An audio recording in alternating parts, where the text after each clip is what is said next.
Em fevereiro de 2013, nós começamos com o primeiro programa do Teoria e Prática. Foram várias entrevistas com professores da instituição e também profissionais das mais diversas áreas. De lá para cá, entre 2013 e 2014, o programa evoluiu. Nós fomos mais à prática para entender como funciona cada uma dessas áreas.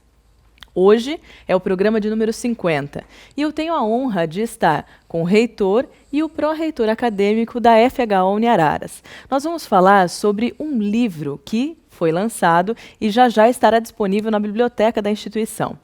Olá, doutor Mendes. Olá, doutor Olavo. Obrigado pela participação.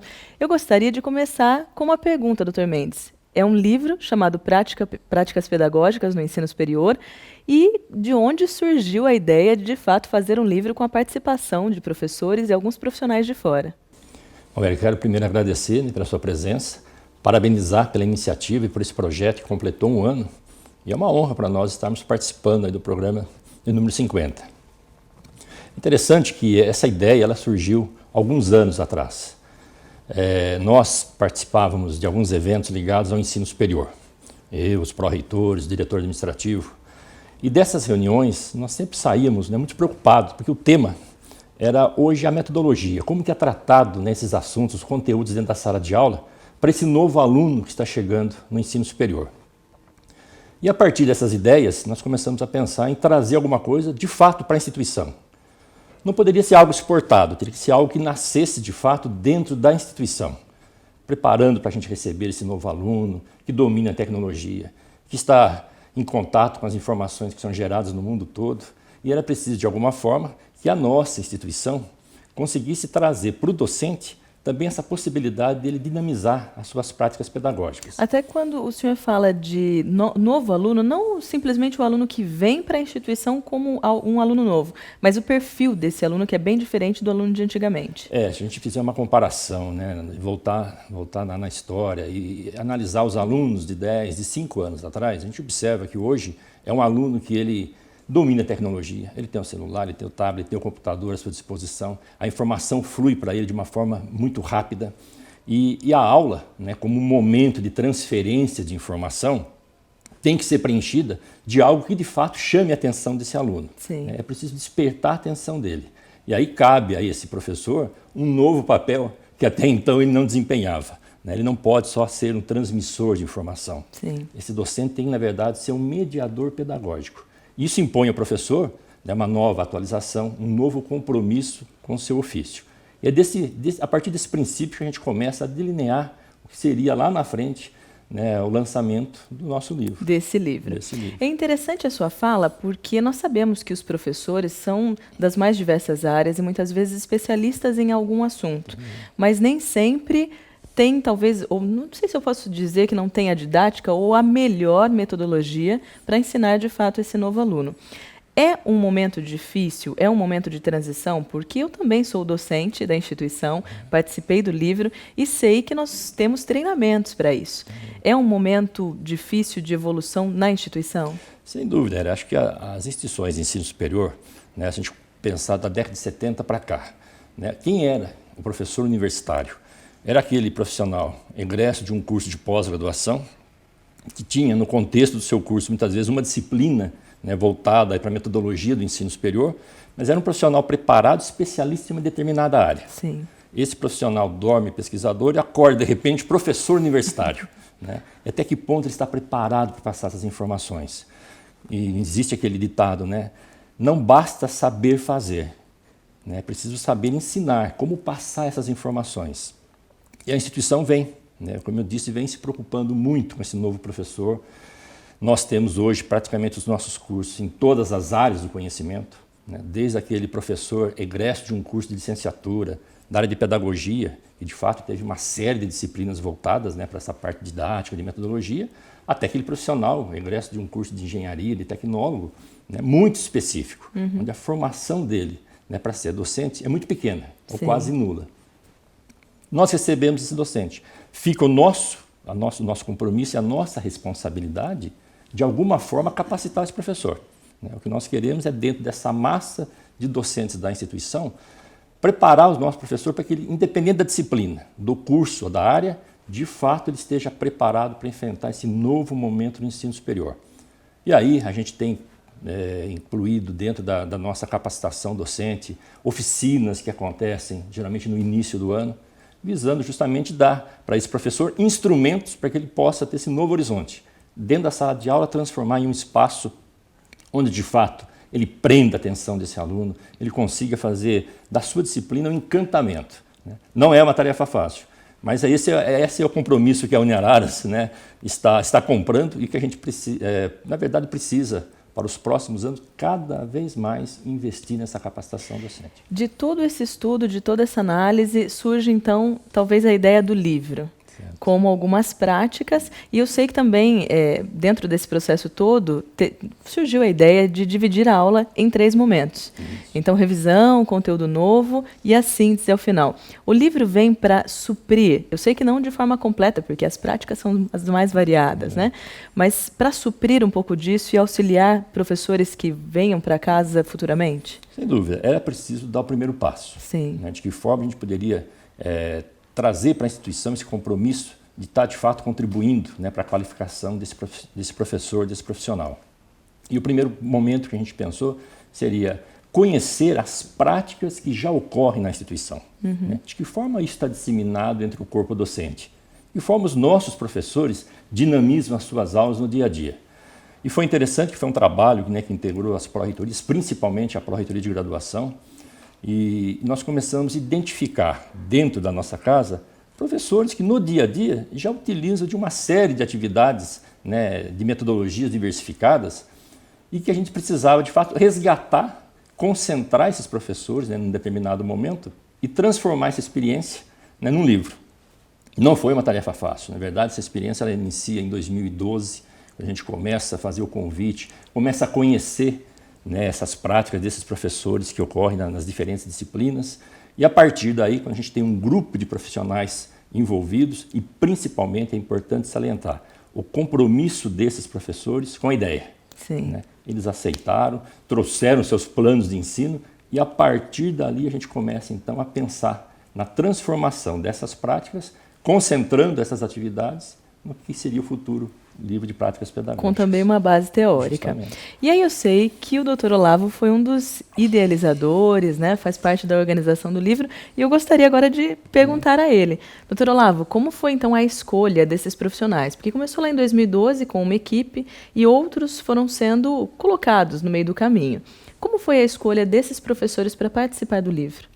Érica, antes de responder essa pergunta, eu gostaria de resgatar alguns pontos aí da fala do professor Mendes, que é referente a essa fase de transição. Acho que a palavra ela é de fato uma fase de transição. Nessas palestras que nós participamos, uma das coisas que mais assim, me causou um certo impacto foi quando um palestrante mostrou que os jornais de grande circulação, e um deles muito conhecido, aí, eu não vou citar o nome porque não é o caso, ele havia diminuído o tamanho do texto e aumentado a imagem. Alguns programas de televisão estavam diminuindo o intervalo do programa em si, porque as pessoas, essa nova geração, o público que era direcionado, eles já não tinham tanta paciência para ficar longas horas fazendo a mesma atividade. Então, tudo isso, nós vamos a esses encontros, recebemos essa informação e voltamos. O que isso aí pode ser útil na minha prática? Então, um ponto que começou assim a reflexão é: a tecnologia hoje ela ajuda ou ela atrapalha? Então, a chegada do Data Show nas salas de aula permitiu ao professor inserir numa única aula um conjunto de imagens que há uns anos atrás seria impossível fazer isso com transparências ou numa aula da lousa. Então, o Data Show ele dá essa velocidade, esse acúmulo de conhecimento em pouco tempo, mas tudo com imagens. Então nós temos duas situações: um volume grande de conteúdo sendo ministrado em um curto tempo, um aluno que vem de uma cultura de leitura mais sintética, tudo mais rápido, condensado. Como trabalhar isso? O professor que foi educado lá atrás numa escola conteudista, que exigia dele um labor, um trabalho, tinha que se sacrificar. com uma geração que quer agora tudo mais rápido, tudo mais fácil, tudo mais prático, como conciliar esses conflitos. Então, quando nós olhamos a obra, o livro, no caso, a gente não tinha uma noção de que perfil ele teria. Após fazer uma leitura, ele reflete essa transição. Porque nós temos ali aulas que vão para as metodologias ativas, uma interação com os alunos, e aulas que trazem um pouco daquela tradicional, mas em todas elas o eixo que centraliza é a participação do aluno, é tentar tornar e de fato é bem mesclado. Esse processo de aprendizagem mais dinâmico. E não é uma questão, até eu acompanhei todas as práticas do livro, não é uma questão simplesmente de transformar o tradicional em algo totalmente tecnológico. Não tivemos essa preocupação. Exato, porque também esse aluno ele vem de uma forma um tanto diferente. Exato. Eu vou...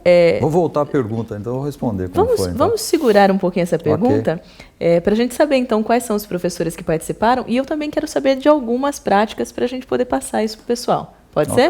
Então a gente vai para o intervalo e nós voltamos já.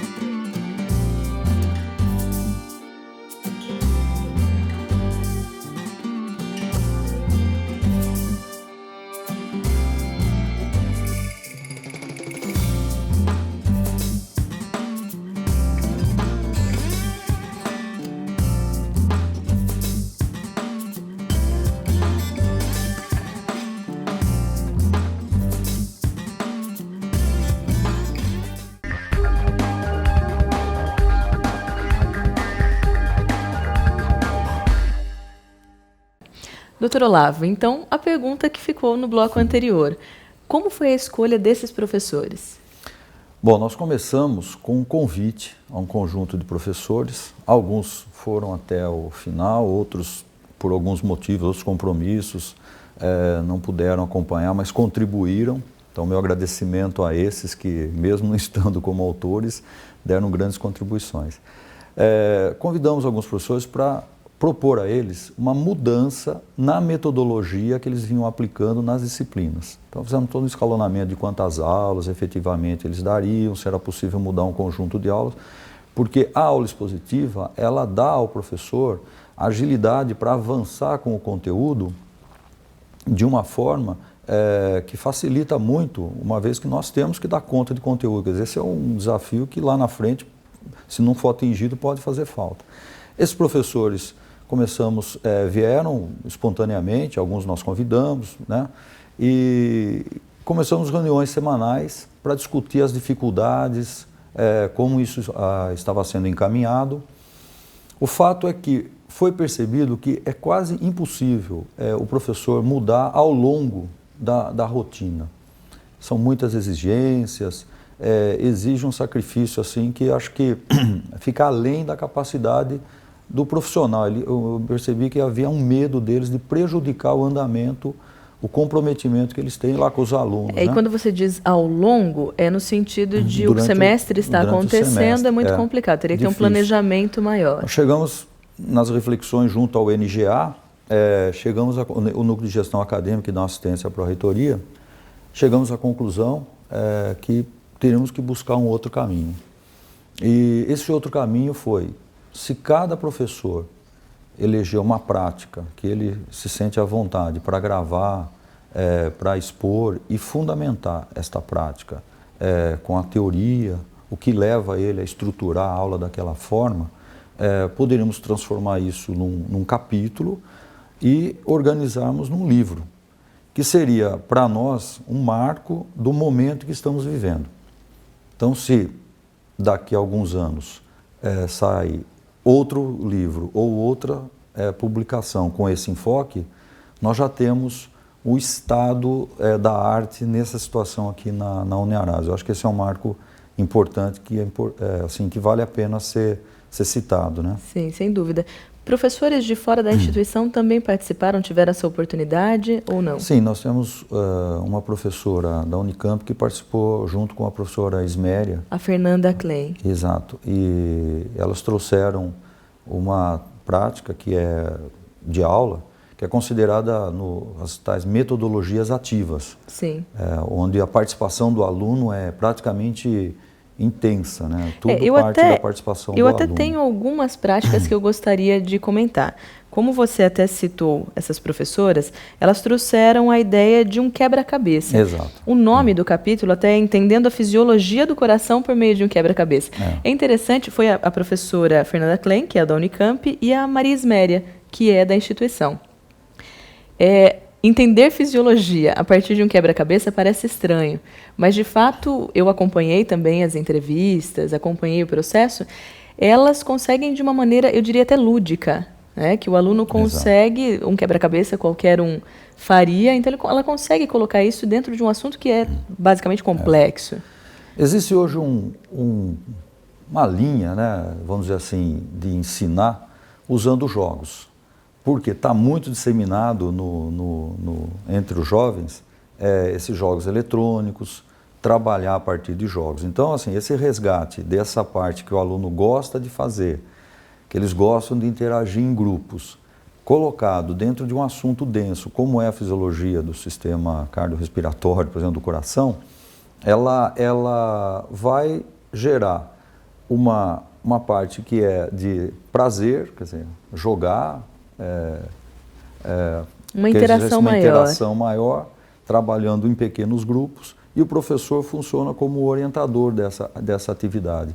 Sim. Então aí essa metodologia ela cai num extremo assim que onde todo mundo sonha que a educação caminha, quer dizer, o aluno sendo mais um agente do seu conhecimento, participando mais ativamente, enquanto o professor, aquele professor tradicional, fonte do conhecimento, ele se afasta um pouquinho, mas monitora a atividade. Então, esse é um exemplo de metodologia que a gente chama moderna aí, né, que vem com posso dizer que o aluno se torna o ator principal. Exatamente, parte do aluno. Então, ela tem um princípio de conciliar uma coisa que ele gosta de fazer, que são jogos, com o outro princípio de autonomia dele, de estudar, de se interessar pelo assunto. E eu acredito que, mesclando esses dois processos, sabe, o tradicional com o inovador, ou com práticas que dão ao aluno mais liberdade, e também, em todas as fases, tendo o aluno espaços para participar da aula, nós vamos incutindo neles a importância do estudo. Sim, a importância de passar pelo ensino superior e sair daqui com segurança para poder exercer a sua profissão. Porque o profissional de ensino superior ele tem que ser preparado para resolver problemas. Sim. Ele não pode ser um repetidor, né, de situações já construídas. E aí, doutor Olavo, eu também participei com um capítulo e foi justamente com um jogo, que é o quiz. O quiz é um jogo de perguntas e respostas, só que, de fato, uma maneira bastante lúdica de fazer a revisão de um conteúdo.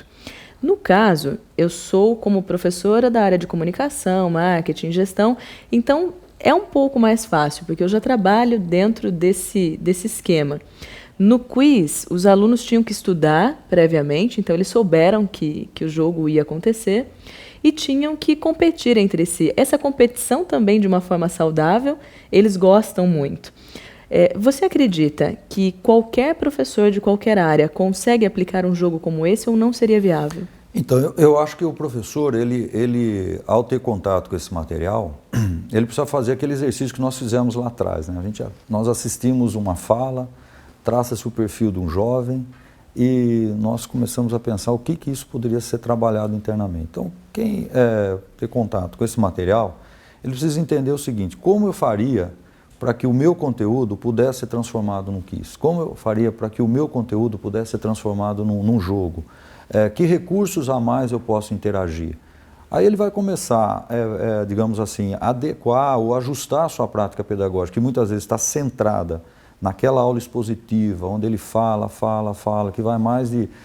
nossas aulas são começam às 7h e terminam às 8h40, imagina, muitas vezes o professor fala, quando não são 4 aulas, o mesmo professor, ele vai começar a perceber que existem outras formas de ensinar com a mesma eficiência e atraindo mais o aluno.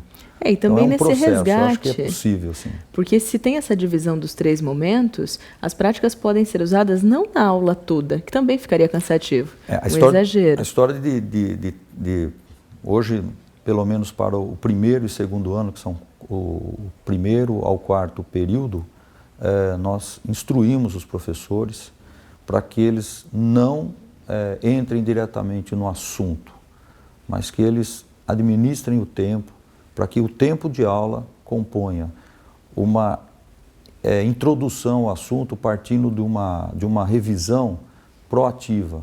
Ele traga uma situação aplicada ao conteúdo que ele já ministrou, que possa colocar o aluno na aula. Quer dizer, o aluno se concentra na aula. Nosso aluno ele trabalha, a maioria deles trabalham em atividades distintas. Eles chegam muitas vezes para a aula com a cabeça ainda no trabalho, né? Nos compromissos profissionais.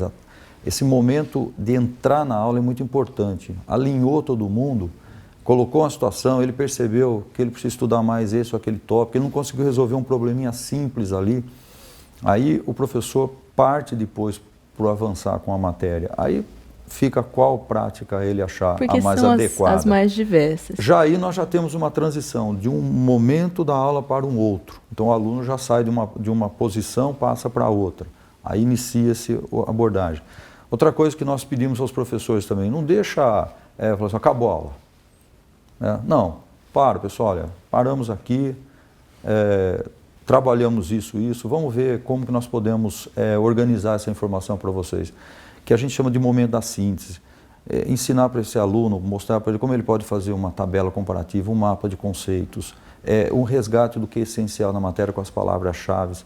Ou seja, esses 3 momentos da aula é uma administração do tempo. Ele não tem nada de inovador do ponto de vista de, olha, isso é óbvio que tem que ser feito assim. O que a gente está alertando os professores, vamos fazer, vamos nos propor a trabalhar isso aí. Porque o aluno, até o quarto período, ele vem com aqueles vícios do ensino médio, ele quer tudo mastigadinho. Então nós estamos organizando a aula para que ele ganhe ritmo de estudos.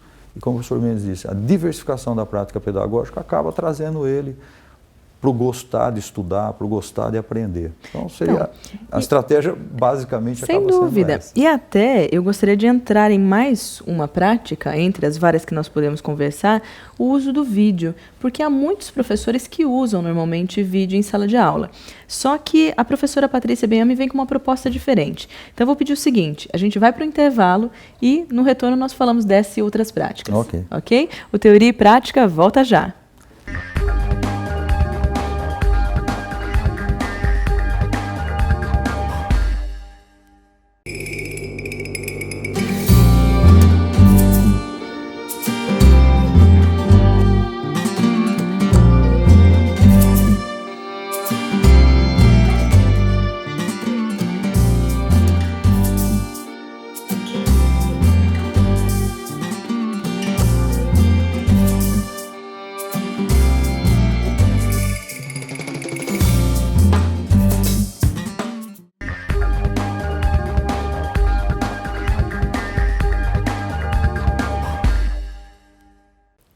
Estamos de volta com Teoria e Prática.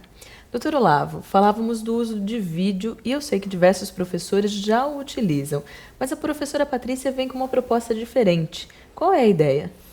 Bom, a professora Patrícia, a proposta dela, ela vai recorrer a uma mídia de massa, a televisão. Ela utiliza um programa, a Liga, que tem assim um formato diferente, no qual eles foram entrevistar um grupo de ciganos. E a repórter vai lá ver o dia a dia deles e tal, e ela pega alguns fragmentos dessa reportagem e coloca para os alunos trabalhar em toda uma questão conceitual.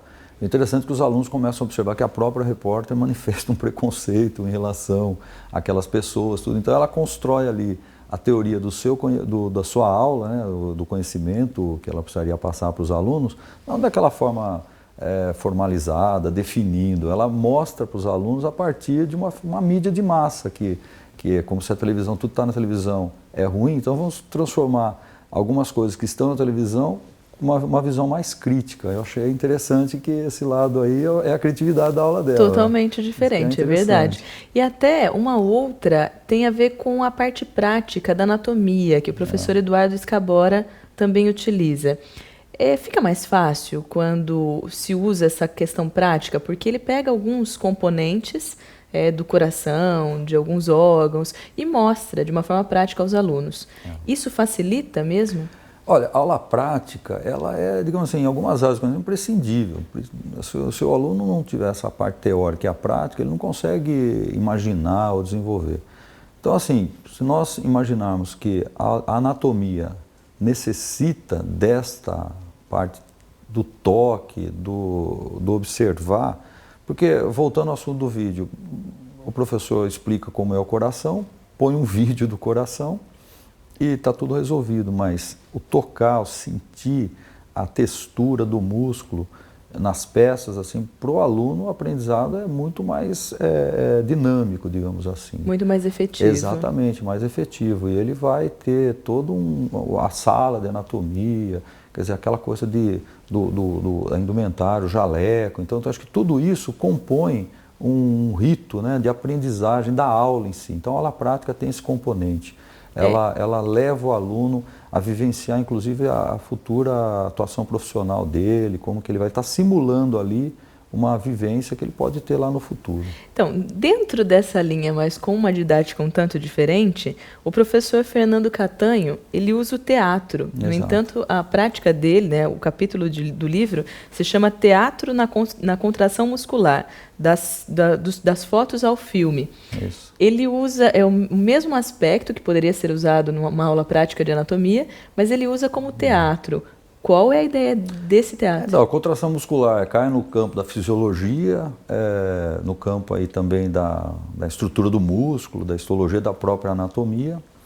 E ele, num determinado momento da aula, ele convida os alunos para simular essa ou aquela proteína, esse ou aquele íon que entra naquela reação, e depois esses alunos vão, digamos assim, trabalhando essa atividade muscular, sendo eles os agentes, o participante do processo. Eles vivenciam. Eles vivenciam, então, ou seja, a possibilidade dele esquecer esse conhecimento lá na frente é muito menor, porque ele não está num exercício de memorização, então ele está vivenciando, está imaginando como seria a relação entre actina e miosina do músculo, como o íon cálcio entra e sai, quer dizer, é muito bonito, sabe? De uma forma teatral, simples, lúdica e divertida. Simples. E o mais interessante é assim, usando recursos de sala de aula, não tem cenário, a aula para, vamos lá, você vai fazer esse trabalho, você vai fazer outro, o aluno tem que participar e os alunos se integram. Eu diria assim, essa criatividade que nós precisamos levar para a sala de aula. Muitas vezes nós somos assim, somos induzidos a achar que tudo precisa ter tecnologia, precisa ter brilho, nada. Muitas vezes uma técnica criativa transmite para o aluno a importância do estudo, o que é gostoso estudar e gostoso aprender. Então, e até nós falamos de diversas práticas que são bastante diferenciadas, mas o livro também traz a questão, por exemplo, dos seminários, que isso já existe há bastante tempo, talvez só de uma forma um tanto diferente. Porém, os seminários, em geral, o aluno chega lá, fica aquele grupo sem postura, lendo, Sim. Não se prepara. Então, essa do seminário é passar para o professor que queira usar desta prática, que o seminário tem regras, que o aluno tem que se colocar numa condição, digamos assim, real da situação, que ele amanhã depois, se ele for um profissional, ele pode precisar apresentar para uma equipe o fruto do seu trabalho. Então, esse seminário tem todo um rigor. É muito assim, interessante. E assim. Eu não diria que o básico, porque também tem algo diferenciado, mas volta um pouco para o tradicional. Que as professoras Cristina Franchini e Fernanda Flores, elas trazem a ideia de aula expositiva dialogada. Isso. Então, isso também a gente pode encontrar no livro. Como eu disse no início, estamos numa fase de transição. Nós também não estamos com a preocupação de negar esse ou aquele método de aula. A aula expositiva cumpre uma função importante. No caso da aula expositiva dialogada, ela mostra para o professor que é possível conversar com o aluno, abrir espaço do diálogo dentro de uma aula expositiva. E no caso aí delas, elas inseriram no processo da aula os objetivos educacionais da taxonomia de Bloom, né, que coloca uma hierarquia de conhecimento, parte do conhecimento até a síntese, por exemplo, a análise, que são já operações de raciocínio num outro campo, que vai além da memorização. E com isso elas demonstram essa preocupação em articular esses conhecimentos nessa hierarquia de conhecimentos. Acho que é um avanço, porque a aula expositiva ela pode ser só uma exposição de conteúdos, ficando num nível só do saber que vai estimular apenas a memorização do aluno. Sim. Então acho que essa aula expositiva dialogada, ela mostra que nós não estamos nem afirmando e nem negando nenhum método. Nós queremos que o aluno aprenda participando e passe a gostar de estudar. Eu acho que cabe ressaltar também para os professores que vão ter acesso ao material que todas as práticas, os professores tiveram um cuidado de sugerir outras possibilidades, outros usos para cada uma delas. Então não é porque foi usado numa área de negócio que não possa ser usada numa área da saúde e assim por diante. O objetivo maior é esse. Sim, interessante. Exato. E agora eu gostaria até de falar com o Dr. Mendes. Dr. Mendes, esse livro vai estar disponível de qual forma para a sociedade ou para a comunidade interna? Nós pretendemos, Érica, distribuir um exemplar deste livro para cada um dos nossos professores.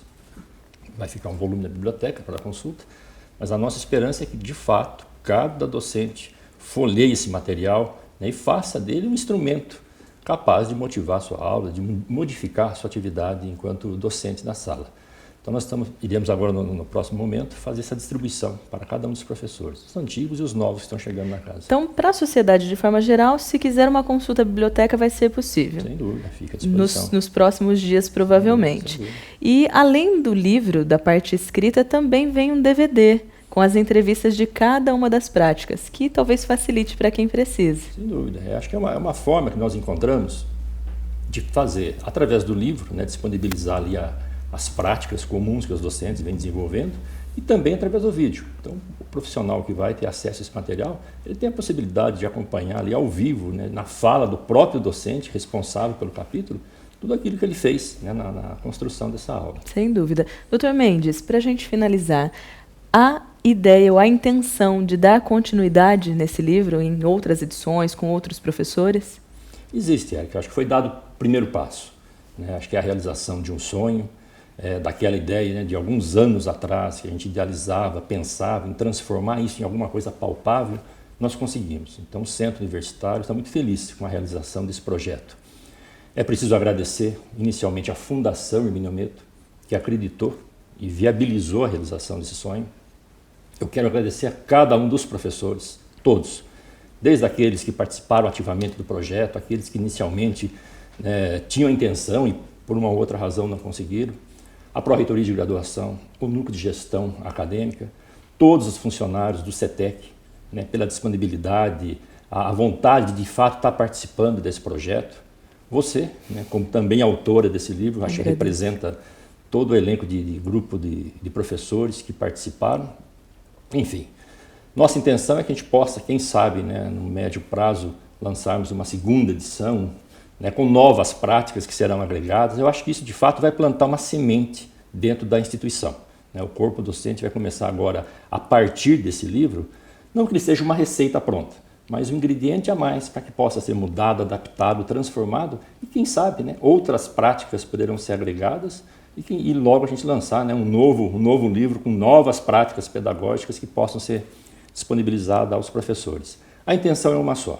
É melhorar a qualidade do ensino e tornar a atividade docente, de fato, algo que possa, no dia de hoje, contribuir para a formação de excelência do nosso aluno. É o compromisso maior do Centro Universitário Hermínio Ometo. Ok, Dr. Mendes, muito obrigada pela sua participação, agradeço por todos os comentários, obrigada, Dr. Olavo. Obrigado. De fato, foi uma iniciativa muito fantástica de vocês e eu acho que é interessante até deixar o e-mail do Teoria, teoriaprática@uniararas.br, para quem tiver alguma dúvida e quiser nos enviar. Porque nós podemos voltar a conversar sobre isso para responder essas dúvidas.